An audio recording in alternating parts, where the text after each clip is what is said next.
বিকাল হলেই আমার মনকে আর কে ধরে রাখে? আমার মন তো উড়ে উড়ে বেড়ায় মোমো, ফুচকা, চাউমিন, চটপটি এইসবের কাছে। তো যেমন ভাবা তেমন কাজ, ভাই বোনদেরকে নিয়ে একটু বার হয়ে গেছিলাম মোমো খাওয়ার জন্য। তো বৃষ্টিকে তো তুড়ি মেরে বলেই দিয়েছিলাম, আজকে তুই তোর মতো বাবা হয়েই যা, আমার হেয়ার দেখে বুঝতেই পারছো আজকে তোর কোনো বারণ শুনবো না, আমরা মোমো খেতে যাবো মানে যাবোই।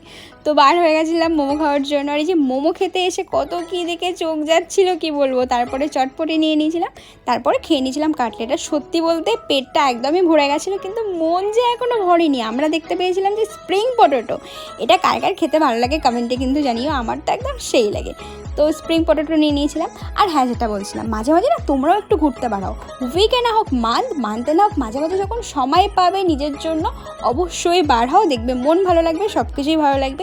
এছাড়া আমরা 90% ছেলেমেয়ে না এত ডিপ্রেশনের মধ্যে থাকি, এত ওভার থিঙ্কিং করি, মাঝে মাঝে আমার তো মনে হয় সবাইকে একটু ঘুরতে যাওয়া উচিত, নিজেকে একটু টাইম দেওয়া উচিত। এই বেশি একটু জ্ঞান দিয়ে ফেললাম না?